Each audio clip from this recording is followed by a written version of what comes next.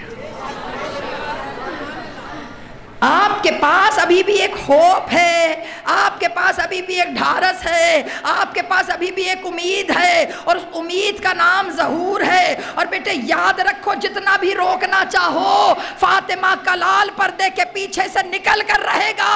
یہ جو تم روک رہے ہو نا، اس نے آنا ہے.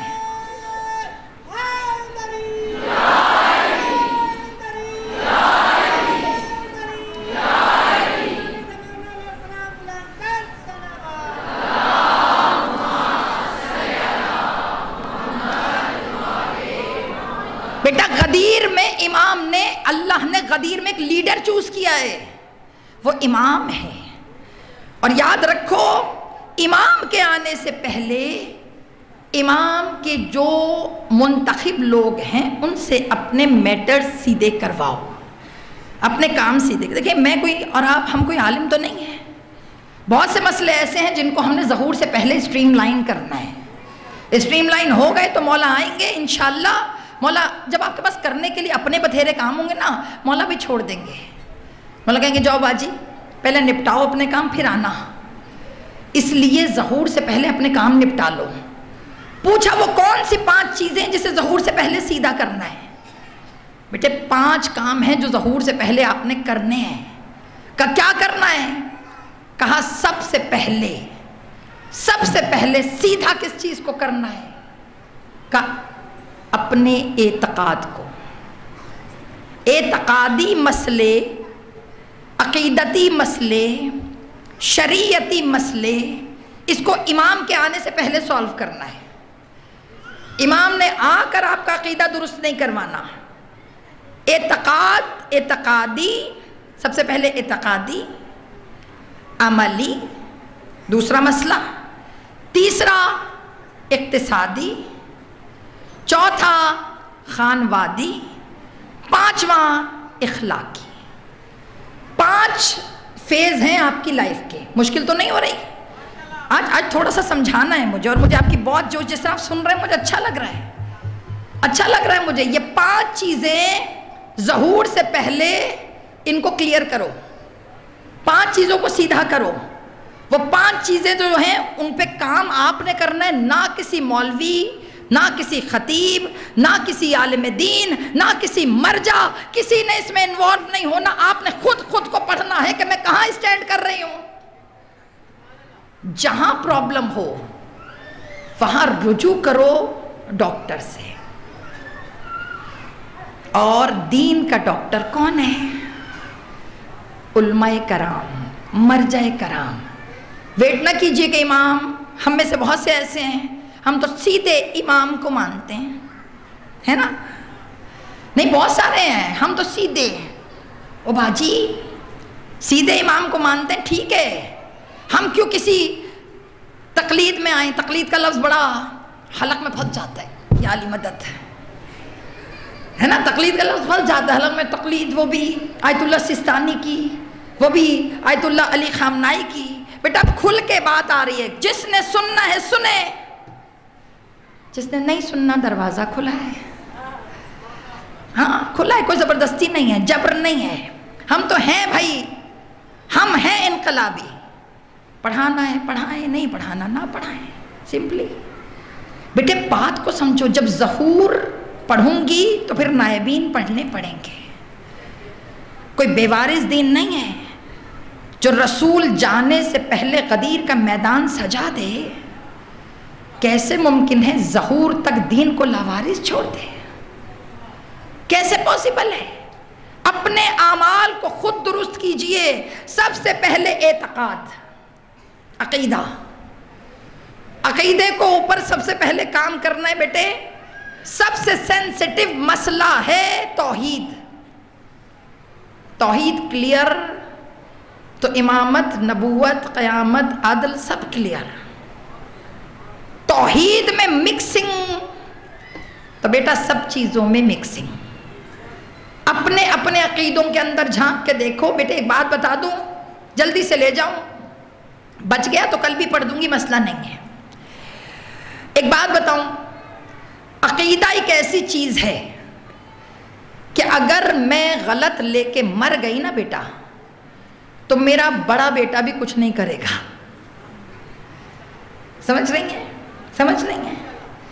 میں بیمار ہو گئی, میری نمازیں قضا ہو گئیں کسی عذر کی وجہ سے, جوانی کے ششکوں کی وجہ سے نہیں, عذر کی وجہ سے, جان بوجھ کر اگر چھوڑتی پھر رہی ہیں نا, کچھ نہیں ہوتا.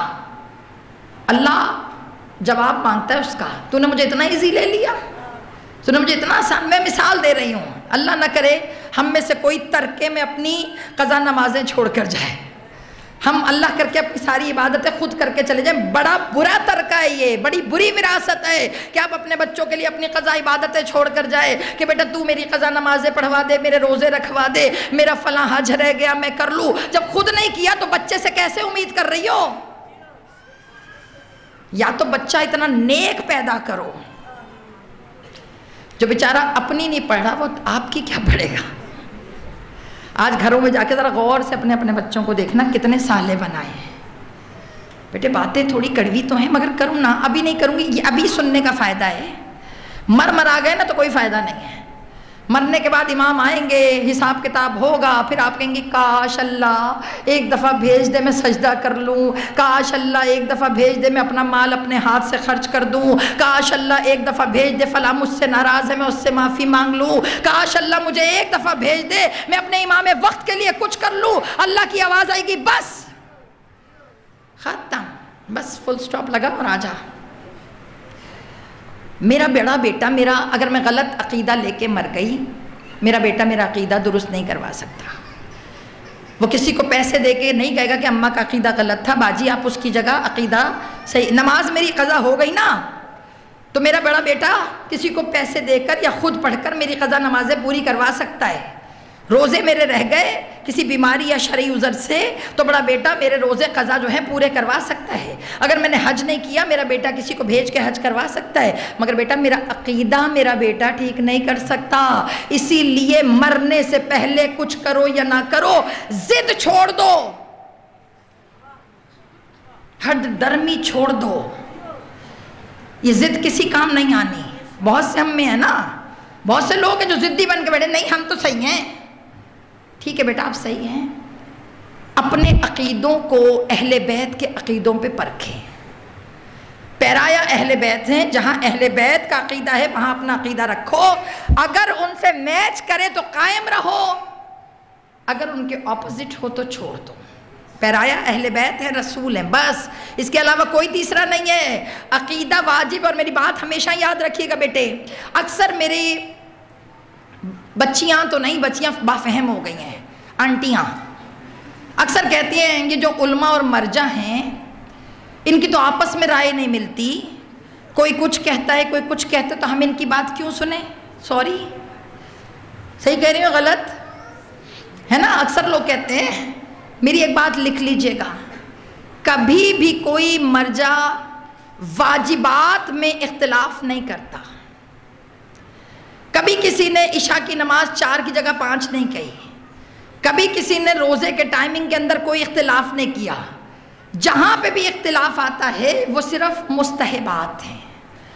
اور مستحبات جو اختلاف, وہ بھی کیا اختلاف, اگر کبھی آپ جائیں تو حج کرنے جب جاتے ہیں, کسی نے کہا میقات یہاں سے ہے, دوسرے نے کہا نہیں یہاں سے ہے.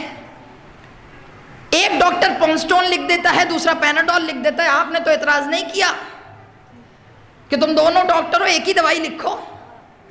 آپ نے کہا نہیں مقصد کوئی مسئلہ نہیں ہے, پیناڈول لکھ دی پونسٹون لکھ دی, مسئلہ تو ایک ہی ہے, تو دونوں ڈاکٹر. جب 2 ڈاکٹروں کے 2 نسخوں پہ اعتراض نہیں ہے تو 2 علماء کے 2 فتووں پہ اعتراض کیوں؟ بیٹا تھوڑا سا دل کھلا کر لو, وقت کم ہے, ظہور نزدیک ہے. پہلی چیز ہے عقیدہ. عقیدے پہ کام کریں, خود کریں خود کریں خود کریں, مت بتائیں کسی کو, کیونکہ یہ ڈائریکٹ آپ کا اور اہل بیت کا اور اللہ کا معاملہ ہے, بیچ میں تیسرا کوئی ہے ہی نہیں, سیدھے آپ. دوسرا چیز عمل. بور تو نہیں ہو رہی؟ جو بور نہیں ہو رہا ایک مرتبہ بآواز بلند صلوات.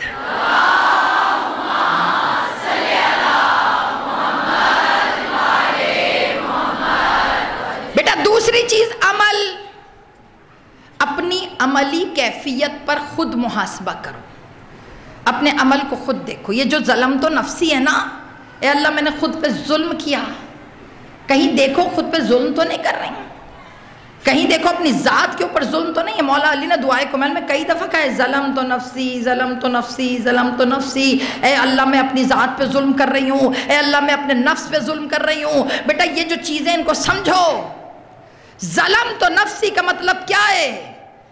اپنے عمل کو شیطان کے حوالے کر دینا، اپنے کاموں پر شیطان کو نگران بنا دینا. ظہور سے پہلے عمل اسٹریم لائن سیدھا کر لو، کام سیدھے ہو گئے، ساری چیزیں سیدھی ہو گئی، ظہور بھی آسان ہے. تیسری چیز، ظہور سے پہلے اقتصادی معاملات. اقتصادی کون سے ہوتے ہیں؟ فائنینشلی معاملات کو بھی ظہور سے پہلے سیدھا کرے. یہ بڑا مسئلہ ہے. جیسے میں نے اس دن کہا تھا نا وصیت لکھ دیں، یہ بھی فائنینس میں ہی آتا ہے. فائنینشلی مطلب کیا ہے؟ اپنے مال کو دیکھیں کسی کا حق تو نہیں ہے، دیکھیں کہیں کسی پہ قبضہ تو نہیں کیا ہوا، دیکھیں کہیں سے کوئی مال حرام تو نہیں پیٹ میں جا رہا، دیکھیں کہیں خمس تو باقی نہیں ہے، دیکھیے کہیں مال رہ گیا ہے، کہیں زکوٰۃ تو نہیں رہ گئی، دیکھیں کہیں امام کا حق تو اس کے اندر موجود نہیں ہے. یاد رکھو میرا بیٹا، جملہ دے رہی ہوں، جس کا ہاتھ کھلا ہو جائے نا، اللہ اس کا دل کھلا کر دیتا ہے.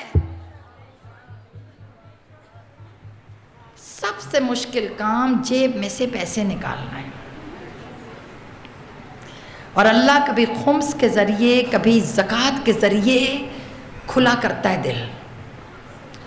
یہ آپ نے خود کلیئر کرنا ہے، کسی نے اس معاملے کو کلیئر نہیں کرنا. کون کون سے معاملے میں نے بتا دیے آپ کو؟ پہلا بولو ذرا، اعتقادی، دوسرا عملی، تیسرا اقتصادی، چوتھا خانوادگی، ریلیٹیوز، فیملی، بچے، شوہر، بہنیں، بھائی، شوہر کی بہنیں، شوہر کے بھائی، پورا خاندان. اپنے عمل کو سیدھا کیجئے. ہم میں سے بہت سے لوگ سمیت میرے باہر بہت اچھے ہیں، گھر میں بڑے کڑوے ہیں، کوڑی گولی. ہاں سچی. اب یہاں بیٹھی ہوں میں، آپ میں سے کتنے لوگ مجھے پیار کرتے ہیں؟ ماشاءاللہ، کیونکہ گھر سے باہر ہوں. باجی گھر آئیں کسی دن، ہاں گھر آئیں کسی دن، پھر پتہ چلے اندر سے کیسی ہوں. خانوادگی کے معاملات بڑے مشکل ہیں. ہم میں سے بہت سے لوگ باہر بڑے سویٹ ہوتے ہیں. میں ہمیشہ یہ بات کرتی ہوں، باہر بڑے میٹھے میٹھے. صبح سے 5ویں مجلس ہے میری، ابھی بھی کوئی بچہ آپ میں سے اٹھ کے مجھ سے ملے گا، میں کہوں گا شہزادی ہیں. گھر جب جاؤں گی اور میری بیٹی جب مجھ سے ملے گی، میں کہوں گی نظر نہیں آ رہا پسینے میں بھیگی بھی ہوں. معذرت، یہ ڈیول پرسنالٹی، سیدھی سی بات کر رہی ہوں. میں نے کہا نا کہ میں کوئی دو ڈبل چہرہ نہیں رکھتی، جیسی ہوں ایسی ہوں آپ کے سامنے، باہر بھی ایسی اندر بھی ایسی. خانوادگی کے معاملات گھر میں پہنچنے، گھر کے اندر جائیں، جا کے دیکھیں کہیں کسی سے ناانصافی تو نہیں ہو رہی ہے. سب سے پہلے اپنی فیملی کو سموتھ کریں، باہر خود ہی سموتھ ہو جائے گا. ظہور سے پہلے ہر ایک کے حق کو ادا کرنے کی کوشش کرے. ہمارا مسئلہ بڑا پیارا ہے، ہمیں حق لینے میں مزہ آتا ہے. اگر میں شوہر زوجہ ہوں تو میں کہوں گی باجی بتائیں نا بیوی کے حقوق کیا ہوتے ہیں.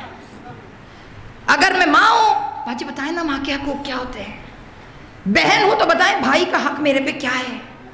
کبھی کسی نے آج تک قسم ہے ممبر کی مجھ سے کسی نے نہیں پوچھا باجی ماں ہوں بتائیں میرا فرض کیا ہے، باجی زوجہ ہوں بتائیں میرا فرض کیا ہے، باجی بہن ہوں بتائیں میرا فرض کیا ہے. فرض ہوتا ہے جو مجھے کرنا ہے، حق ہوتا ہے جو مجھے لینا ہے. ہمیشہ لینے کی بات دینے کی کیوں نہیں. آج گھر جا کے دیکھیے گا کسی بہن کا کچھ دینا تو نہیں، کسی بھائی کا کچھ دینا تو نہیں، بچوں سے کوئی چیز، کوئی محبت بھرا جملہ رہ تو نہیں گیا. کوئی بات بچہ آپ سے کرنا چاہ رہا ہے اور وہ ایسی بات ہو کہ آپ اس کو اسپیس نہ دے رہی ہوں، کریں بیٹا، یہ سب ظہور سے پہلے کے کام ہیں۔ آخری پارٹ 5واں، ہوئے ہوئے ہوئے ہوئے، اور مزے کی بات یہ ہے اس 5ویں کے گرد باقی 4 گھومتے ہیں، باقی 4 گھومتے ہیں، اور وہ آخری چیز ہے اخلاقی کیفیت۔ اخلاق، ہمارے ہاں اخلاق کو ایک پیرایا دیا گیا ہے۔ ایک منتظر پڑھ رہی ہوں نا کہ منتظر کیسا ہونا چاہیے، پیچھے کام سیدھے کرو تو امام آئے۔ اب ذرا گھر جا کے دیکھیں یہ 5 پورشنز میں ہم کہاں کھڑے ہیں، 5 چیزوں میں ہم کہاں کھڑے ہیں۔ میرا سگا بھائی مجھ سے ناراض، میری سگی بہن مجھ سے ناراض، میرا بیٹا مجھ سے نالاں، میرا شوہر جو ہے وہ لفٹ نہیں کرا رہا، تو بیٹا سب طرف سے تو پٹی ہوئی ہو۔ اچھا، اور مزے کی بات یہ ہے ہمارا حال بھی اس باجی والا ہے جو پورے دن میں 10 ایکسیڈنٹ کروا کے کہتی ہے پتہ نہیں آج کیا ہوا، 10ویں گاڑی مجھ سے ہی ٹکرائی ہے۔ ہاں، ہم وہ والی آنٹی ہیں، ہم سارے وہ ہیں کہ جو دیکھ رہے ہو کیا رہا ہے، مگر قصور میرا تھوڑی ہے، وہ 10واں بیچارہ آ کے مجھ سے ٹکرایا، میں 10 دفعہ کسی سے نہیں ٹکرائی، وہ ٹکرا رہا ہے۔ بیٹا ہمارا بھی مسئلہ یہ ہے، میں تو ٹھیک۔ کبھی سوچو سب غلط، میں ٹھیک، یا تو میں بہت اچھی یا سب بہت برے۔ بیٹا ایک بات بتا دوں، ظہور اصل میں خود احتسابی کا نام ہے، سیلف ریڈنگ۔ ہم میں سے بہت سے ہیں اپنے پہ نظر ہی نہیں ڈالتے ہیں، یہ بھی مجھے مل جائے، وہ بھی مجھے مل جائے، اس کا حق بھی میں چھین لوں، اس کی باتیں بھی میں کر لوں، اچھی بھی میں بنوں۔ امام زمانہ ناظر بھی ہیں اور حاضر بھی۔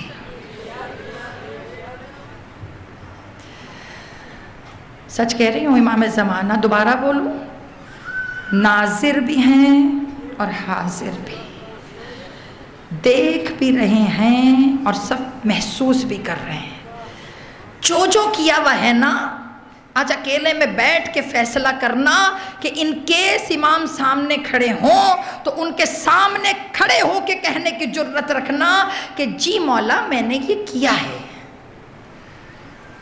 ہاں یہ پیمانہ ہے، جی مولا میں نے فلاں کا حق چھینا ہے، جی مولا میں نے فلاں سے بد اخلاقی کی ہے۔ اگر کہنے کی جرت ہے تو بیٹا کر لو، اور اگر جرت نہیں ہے تو جو ہو گیا سو ہو گیا، بڑا معاف کرنے والا ہے، لوٹا دو۔ جہاں لگے میں غلط ہوں نا، ابھی معافی مانگ لو، مرنے کے بعد کوئی معافی نہیں ہے۔ قبر پہ جو ڈنڈے پڑنے ہیں نا، ہاں رشتہ دار مارے نہ مارے مگر امام آ کے ماریں گے۔ باتیں میری تھوڑی بری تو ہو گئی، مگر بیٹا جس کا راستہ سیدھا ہو جائے نا، پھر امام اسے باہیں کھول کے لے لیتے ہیں، چنتے ہیں، امام چنتے ہیں۔ چناؤ تھا کربلا میں ہر شخص کا، ہر شخص کا، جس کی بارگاہ میں آج آپ بیٹھی ہو، کمال غیرت کا مالک۔ کل کی مجلس میں نے کہا تھا نا کہ مشکل تھا حسین کے لیے لاشا اٹھانا، حضرت علی اصغر کا، مگر بیٹا آج جس کے جنازے پہ آئی ہو اس کا جنازہ واقعی مشکل تھا۔ کس کے جنازے پہ ہو؟ سامنے نظر آ رہا ہے نا، 18 سال کے اکبر کا تابوت رکھا تھا نا، تو یہاں سے وہاں تک پوری جگہ بھری ہوئی تھی۔ کل 6 مہینے کے علی اصغر کا جھولا تھا تو رکھا ہوا تھا کہ کچھ ہے۔ آج ذرا غور کر کے دیکھو، 13 سال کے بچے کا جنازہ ہے، اتنا تو نہیں ہوتا، اتنا جنازہ تو نہیں ہوتا نا 13 سال کے بچے کا۔ آج ایک بیوہ ماں کے ارمانوں کا پرسہ ہے، آج پوچھو حسین کس طرح کا جنازہ اٹھا کر لائے۔ عزاداران امام عزاداران امام فروا کے لال کا پرسا، شہزادہ قاسم کا پرسا، کہ جو رات کو کہہ رہے تھے صبح اکبر نے بولا میں جاؤں گا عاشور کی صبح، اکبر کہنے لگے میں جاؤں گا، اس کے بعد جب کہا اکبر نے میں جاؤں گا تو عباس نے روک دیا، نہیں اکبر آپ کہاں، آپ مرنے چلے گئے تو حسین کی کمر ٹوٹ جائے گی۔ پھر کہا سب سے پہلے عباس بولے میں جاؤں گا، کہا چچا آپ چلے گئے تو لشکر خالی ہو جائے گا۔ حضرت قاسم بیٹھے سن رہے تھے، کہا نہ آپ جائیے نہ میں جاؤں گا، سب سے پہلے میں چلا جاتا ہوں کیونکہ میں تو یتیم ہوں، میرے پیچھے کوئی رونے والا نہیں ہے۔ آج ایک یتیم بچے کا پرسا، بیوہ ماں کے بیٹے کا آسرے کا پرسا، بغیر شرمائے ہوئے پرسا دیجئے گا۔ عزاداران امام علماء کہتے ہیں حضرت قاسم کا پرسا، جملہ دے تو پھر اس کے بعد مصائب پڑھوں۔ علماء کہتے ہیں کہ قاسم کے پرسے کا حق یہ ہے کم از کم اتنے آنسو تو آنکھوں سے گرے، کتنے بھلا جتنے قاسم کے ٹکڑے حسین نے اٹھائے۔ عزادارو کربلا کا مشکل جنازہ، ارے قاسم گھوڑے پہ سوار ہوئے، ارے فروا نے مصلی بچھا لیا، بار الہا میرے لاڈلے کی خیر، بار الہا۔ عزادارو اللہ نہ کرے کسی کا سہاگ اجڑے، بیٹا قاسم کا لاشا آنا اور تھا، اکبر کا لاشا آنا اور۔ اکبر کا لاشا لائے تھے نا حسین تو لیلہ کو دلاسا دینے کے لیے حسین موجود تھے، مگر قاسم کا جب لاشا آیا عزادار و فروا کو دلاسا دینے کے لیے حسن موجود نہیں تھے۔ 13 سالہ بچہ، ارے پیروں میں گھوڑے کی لگا، عزادارو جو رکاب تھی نا، رکاب سے پاؤں بار بار نکل جاتے تھے، قد اتنا چھوٹا، عباس نے گود میں لے کر بٹھایا، اور اب جب عباس نے بٹھا دیا جناب فروا نے مصلی بچھایا۔ عجیب مائیں تھی کربلا کی، مصلی بچھا کر ہم میں سے کسی کا بیٹا باہر جائے نا تو ہم دعا کرتے اللہ خیر سے آئے، مگر فروا نے مصلی بچھا کے پتہ کیا کہا، اللہ میرے پاس یہی ہے، اسی کو قبول کر لینا، ارے میرے پاس اس سے زیادہ کچھ نہیں ہے۔ جناب فروا کیسا قبول کیا، قاسم نے ٹکڑے ہو کر حسین پر سے قربان ہو گئے۔ عزاداروں چلے، حضرت قاسم چلے، روایت میں جملے ہیں، عرب کا ایک بڑا مشہور پہلوان تھا ارزق، اس کے 7 بیٹے تھے، 7۔ جب 7 بیٹے تھے نا، انہیں رکھا کرتے تھے جنگ میں کہ جب کوئی جری آئے تو اس پہ حملہ کرو۔ عزاداروں قاسم پہ پہلے چھوٹے چھوٹے شہ سواروں نے حملہ کیا، قاسم لڑتے رہے، جب لڑ کے جیت گئے نا تو ایک آواز آئی، ارزق کے 7 بیٹوں سے کہو اس پہ مل کے حملہ کرے۔ عزاداروں جیسے ہی کہا نا مل کے حملہ کرے، ارے قاسم جو ہے رکاب پہ ڈول رہے تھے، 7 نے حملہ کیا، قاسم نے ایک ایک کو مارا، اچانک کسی نے کہا سر پہ گرز مارو، عزاداروں دولہا کے سر پہ گرز لگا، عزاداروں قاسم ارے جیسے ہی گرز لگا، قاسم زلجنا پہ ڈول گئے، قاسم زلجنا پہ ڈول گئے۔ عزاداروں جب ڈولے نا تو کسی نے نیزہ اٹھایا، روایت کے جملے پورا ایک ایک جملہ پڑھ رہی ہوں، کسی نے نیزہ اٹھایا، قاسم کی طرف نیزہ مارا، اب جو قاسم گھوڑے سے گرے، عزاداران امام تمہارے حوالے جملے کر رہی ہوں، اب قسم کھا کے بتانا، اب جملہ ہر ماں کے لیے جس کا بیٹا جوان ہو رہا ہے اس کے لیے جملہ پڑھوں۔ عزاداروں کربلا میں جو بھی گھوڑے سے گرا، گرتے ہی حسین کو بلایا، مگر جیسے ہی قاسم گھوڑے سے گرے آواز دے کے کہا اماں لاڈلا گر گیا۔ حسین نے کمر پہ ہاتھ رکھا، قاسم آواز دو، قاسم آواز دو، عزاداروں آواز دو، قاسم آواز دو، قاسم کہاں گرے ہو آواز دو۔ نظر آ رہا ہے نا 13 سال کے بچے کا جنازہ، عزاداروں سمجھ نہیں آ رہا ایسے کیسے ہو گیا، سینے پہ ہاتھ مارو، آج بیوار اور اس جنازے کا پرسا عزادارو کہا قاسم آواز دو. قاسم آواز دے رہے ہیں یا اماں ادرکنی، چچا میں ادھر ہوں، چچا میں ادھر ہوں. عزادارو سمجھ رہی ہو نا، چچا میں ادھر ہوں، چچا میں یہاں ہوں. چچا درائی کی طرف آئیے. حسین نے دوڑنا شروع کیا، ادھر سے عباس دوڑے. اب جو دونوں کو آتے دیکھا فوج اشکیا میں ہلچا. حسین کمر پکڑ کے بیٹھ گئے. انا للہ، قاسم تیرا لاشا، قاسم کہاں سے اٹھاؤ؟ ٹکڑے چن